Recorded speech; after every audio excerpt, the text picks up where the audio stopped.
Olá pessoal, bem-vindo a mais um Entre Amigos, o lugar onde a gente aprende juntos sobre o amor de Deus. Eu sou o João. E eu sou o Pitu. E estamos aqui dando continuidade ao estudo sobre o livro de Deuteronômios. E se é a primeira vez que você está aqui no nosso canal, nós cada semana estudamos, fazemos um estudo baseado na lição da Escola Sabatina da Igreja Adventista do Sétimo Dia. E se você quiser continuar acompanhando, curta o nosso canal ou segue o nosso canal, compartilhe também com seus amigos, para que outras pessoas também possam continuar seguindo o nosso estudo. E que lição fantástica, né, Pitu, está sendo esse trimestre. O livro de Deuteronômio, né, com o nome desse, a gente até assustou no começo, né, mas estamos aprendendo sobre um Deus de uma maneira especial e diferente, né. Estamos agora à beira do Rio Jordão para atravessar para Canaã, né, o povo de Israel está ali, já é a segunda geração, e eles viram os pais perecerem no deserto, né? Moisés, Josué e Caleb são os únicos sobreviventes. Moisés já velhinho, totalmente estressado ali, tentando passar uma mensagem de esperança, uma mensagem para esse povo, para essa segunda geração, para que eles não caiam no mesmo erro dos pais, né? Então a gente está vendo aqui uma série de histórias e discursos e leis para preparar esse povo para entrar lá e não cair na idolatria, né? Então hoje nós vamos falar sobre o amor, né? E o amor é uma coisa que realmente pode ser falado, eu amo sorvete, eu amo minha bicicleta, né? E aqui a gente vê um amor que é poderoso, né? Um negócio impressionante. Isso, e o título é Ame o Senhor, o seu Deus. Mas quero fazer um parêntese aqui. Eu nunca imaginei que o livro de Deuteronômios ia falar sobre amar a Deus. Amar a Deus, normalmente, ou sobre amor vem Cantares, o livro de Salomão, ou talvez, né, Paulo falando sobre amor, acho que é em Romanos 13. Coríntios 13. Coríntios 13, né? Então, mas em Deuteronômios, né, eu já falei para vocês no início aqui do estudo, que se você me perguntasse o que fala Deuteronômios, eu não saberia dizer de forma nenhuma. E cada semana que a gente está estudando um pouquinho mais sobre Deuteronômio, está de verdade me surpreendendo. E agora, porque a gente sabe que Moisés estava ali para entrar com o povo de Israel na terra de Canaã, mas eles não podiam entrar ainda. Então aqui Moisés está falando sobre as leis, falando de novo sobre os 10 mandamentos, explicando para o povo o que eles têm que fazer, o que não tem que fazer, e fala aqui agora, ame o Senhor, o seu Deus, e falando sobre o amor. Então fiquei admirado aqui, e como é que vai fazer, por que isso daí? Mas uma coisa também interessante, quando a gente fala sobre amar a Deus, que a gente tem que seguir a Deus, então a gente fala, ok, para a gente ser salvo, temos que seguir a Deus. E não fala, temos que amar a Deus também. Só fala que temos que aceitar no seu coração e estará salvo. Mas se você pensar um casal, ou até mesmo um pai e um filho, você consegue aceitar uma pessoa para ser o seu parceiro sem amar essa pessoa? Você consegue diferenciar. E acho que se a gente conseguir, se for nessa linha de pensamento, a gente vai conseguir talvez entender esse amor de Deus seguindo também as leis que ele nos deu.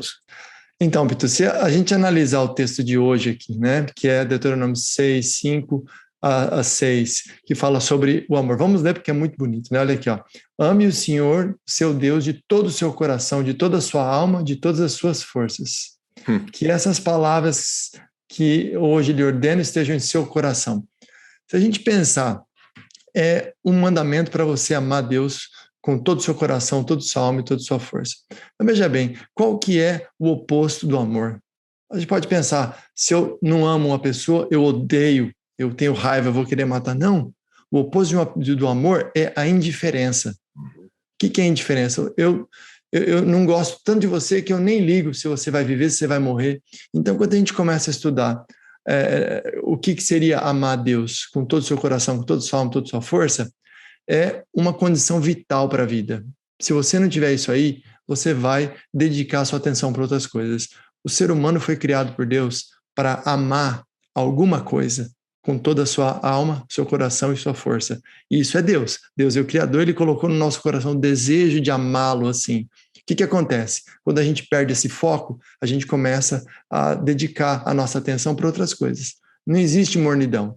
Se eu e você ficarmos mornos, se a gente não for quente ou frio, não for realmente empolgados por alguma coisa da vida, a gente vai cair na depressão e a gente vai definhar. Cada um de nós tem as coisas que a gente ama com todo o coração. Pode ser o esporte, pode ser a política, pode ser a sua família, pode ser um hobby que você tem, um artesanato. Todos nós temos essa coisa.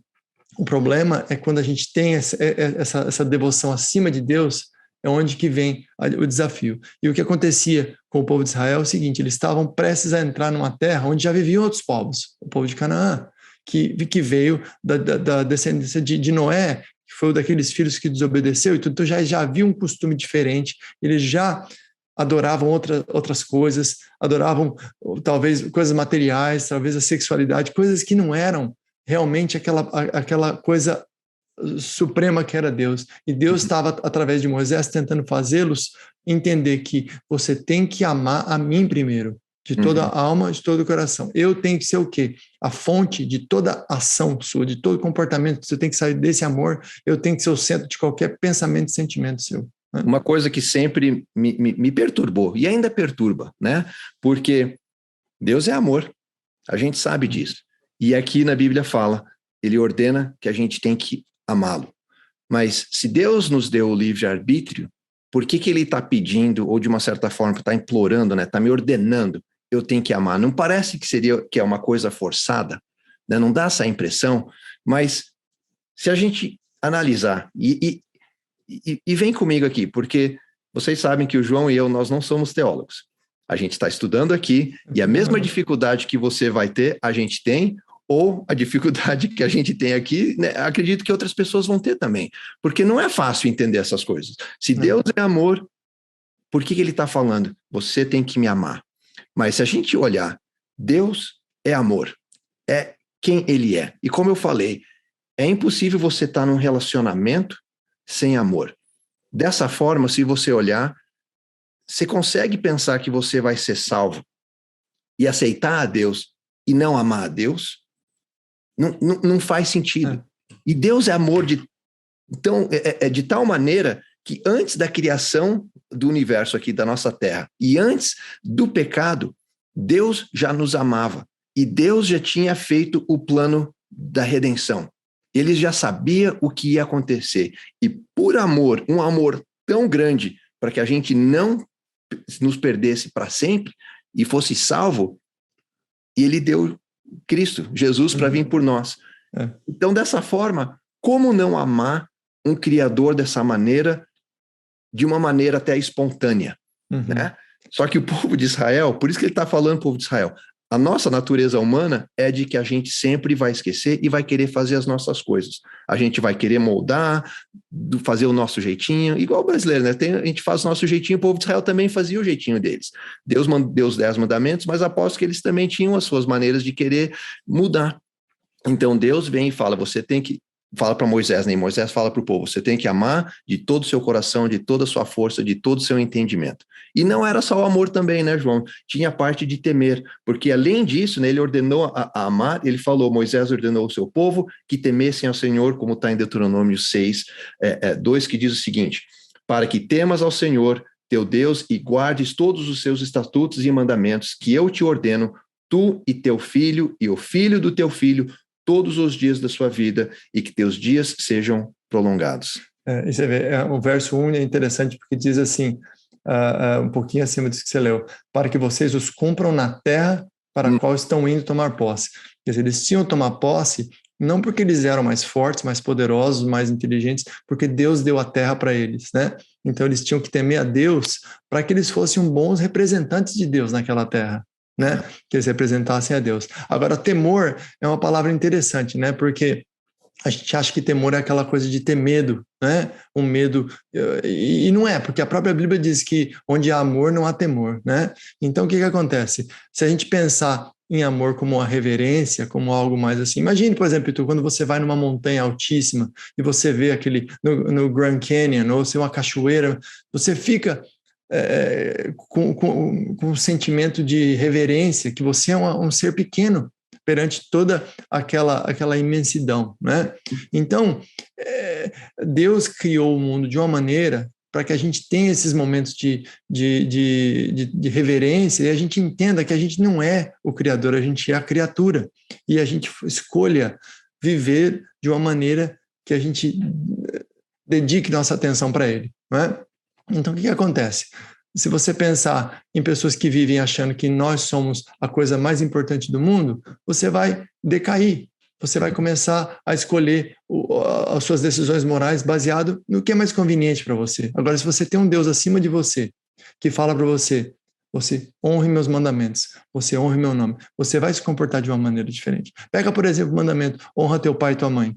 Quer dizer, se você pensar hoje em dia, existem pessoas que têm problemas psicológicos gravíssimos, porque não teve uma autoridade paterna na vida guiando ele. Né? Agora, se você tem um pai que você respeita, que foi o seu herói, que, lógico, que a gente fica velho, nosso pai fica velhinho, a gente, né? Mas quando você estava crescendo, meu pai, seu pai eu conheço também, a gente tinha aquela imagem, cara, meu pai era fera, meu pai sabia tudo, né? Isso dá para a gente uma segurança, entendeu? Algo para você olhar e para você se espelhar. E realmente é um pouco de temor no sentido, cara, quando meu pai fala meu nome inteiro, eu fico assim, ou quando meu pai fala, não faça isso, não faça aquilo, mas é o quê? É um reconhecimento de que ele sabe mais do que você e ele te ama mais do que você pode imaginar, né? Exatamente. E olha só também, que Deuteronômios ele está falando sobre o amor e fala sobre as leis. E o interessante é que ele fala sempre os dois juntos, em vários versos, como por exemplo Deuteronômio 5:10, né? Que está falando assim, e faço misericórdia até 1000 gerações daqueles que me amam e guardam os meus mandamentos. Né? Então, como a gente já falou, Deus é amor, a Bíblia é o reflexo do caráter de Deus, eu acredito 100% nisso, e os 10 mandamentos refletem o que Deus espera de nós. São apenas 10 mandamentos. E aqui fala, né, guardar os mandamentos e amar estão juntos. E o povo de Israel, naquela época, eles guardavam os mandamentos. Mas como eu falei, tem o seu jeitinho, acredita-se que a tradição diz que eles tinham até 613 leis. Imagina, além dos 10 mandamentos que Deus já mostrou, eles falaram, não, peraí, não está completo, né? A gente precisa melhorar esses 10 mandamentos. Ter certeza que eu estou obedecendo, né? Para ter certeza que eu estou seguindo, estou amando, né? E guardando os mandamentos, são 613. Se não me engano, acho que na herança na tradição judaica, quando a pessoa eu esqueci agora o nome que eles passam, mas é tipo um batismo, né? Que eles vão lá e se consagrar. Eles tinham que memorizar não sei quantos, se não todas essas leis. Imagina só que coisa, né? E aí vem aquela história daquele cara que vai para Jesus e pergunta, né? Mas e aí, de todos esses mandamentos, qual que é o melhor? Qual que é o principal? Qual que é o maior de todos? E para falar a verdade, eu sempre achei que fosse entre os 10 mandamentos. Então, entre os 10 mandamentos, escolher um não é tão difícil. Agora, sabendo que eram mais de 600, caramba, ok, são muitos. Então, não tem aí. Vamos fazer um resuminho, né? Qual que é o maior de todos aí? E o que Jesus responde para o cara? O cara vai direto para o livro de Deuteronômio, Deuteronômio 6. Ele faz referência a Deuteronômio 6. Outra coisa que também não sabia. Para mim, Deuteronômio era um livro lá que estava só para encher ali, né? Estava na estante ali, né? E ele fala lá e fala assim, escute Israel, o Senhor nosso Deus é o único Senhor. E em Deuteronômio está explicando que Deus é um, sempre no singular, né? Porque no amor aqui, para amar a Deus, ele não está falando vamos amar vários deuses, vamos amar ídolos, né? Porque os 10 mandamentos falam, não terás outros deuses diante de mim. É sempre no singular, né? E quando ele fala para essa pessoa que apontou, né? Para Deuteronômio falando, não, o maior deles é o amor. Uhum. Fala. Pito, uma coisa que eu vi uma vez num treinamento sobre gerenciamento de tempo, mas que aplica aqui, é que diz assim, se você quer ter prioridades na vida, prioridades não existe. Prioridade é uma palavra no singular. Você tem que ter uma prioridade, depois outra, mas tem que ser uma primeiro. E a prioridade é Deus, é como você disse. O próprio Jesus, quando perguntou qual que é o maior mandamento, ele vai lá e fala, o maior mandamento é amar a Deus de todas as formas. E ele colocou essa referência de Deuteronômio, né? Agora, uma coisa que eu acho interessante é como que você se chega nessa condição de amar a Deus dessa forma? Porque não pode ser forçado. Deus, a gente conhece o caráter de Deus, ele não força as coisas, mas que tipo de situação que a gente tem que ter para a gente chegar numa situação como a de Moisés, que quando ele viu a sarça ardente lá, ele sentiu a presença de Deus, se jogou no chão e Deus falou para ele, tire as sandálias, porque isso aqui é um solo sagrado, né? Então, eu estava tentando pensar em maneiras da gente ilustrar isso para as pessoas e me veio à mente um seriado que eu assisti nos Estados Unidos que fala sobre... Na verdade, não é um seriado, é Reality TV, eu devia saber em português, eu não sei, mas é um programinha que eles fazem, onde eles vão numa empresa e eles fazem uma pegadinha com os funcionários, e eles pegam o presidente da empresa e disfarçam o presidente como se o presidente fosse um funcionário bem baixo, bem modesto, um faxineiro, um secretário, e aí eles fingem que esse presidente está disfarçado, eles colocam essa pessoa para trabalhar, e eles vão filmando com a desculpa que é um documentário que estão fazendo de um funcionário novo. Aí o presidente da empresa, que está disfarçado, começa a se relacionar com os funcionários de níveis bem baixos. E o cara não sabe nada, ele derruba as coisas, ele é desastrado. E aí as pessoas que estão interagindo com esse presidente disfarçado começam a tratar ele bem, uns tratam bem, outros tratam mal, aí começa a fazer amizade, aí as pessoas falam, olha, eu tenho planos na vida, quando eu for promovido nesse trabalho meu, vou ter mais dinheiro para levar meu filho para conhecer minha irmã, não sei o quê. Enfim, por que eu estou dizendo tudo isso? Porque esse seriado, ele termina de uma maneira que ilustra bem o temor e a reverência que temos de Deus. Eu quero que vocês imaginem a cena. Na hora da revelação, do último dia do seriado, aparece o presidente da empresa e aparece todas as pessoas que ele interagiu, os funcionários. Aí o que acontece? Naquele momento ele se revela para eles, ele fala, olha, eu não era um faxineiro, eu não era um funcionário, eu era o presidente da empresa que estava ali trabalhando com você. E todo mundo que se relacionou com ele começa a chorar, fica num estado fica num estado assim, maravilhado. Como é que pode o presidente de uma empresa de bilhões de dólares ter se sujeitado a trabalhar de uma maneira tão humilde assim? E aí ele fala, olha, por falar nisso, aquele dinheiro que você precisava para fazer aquela viagem, eu vou pagar para você.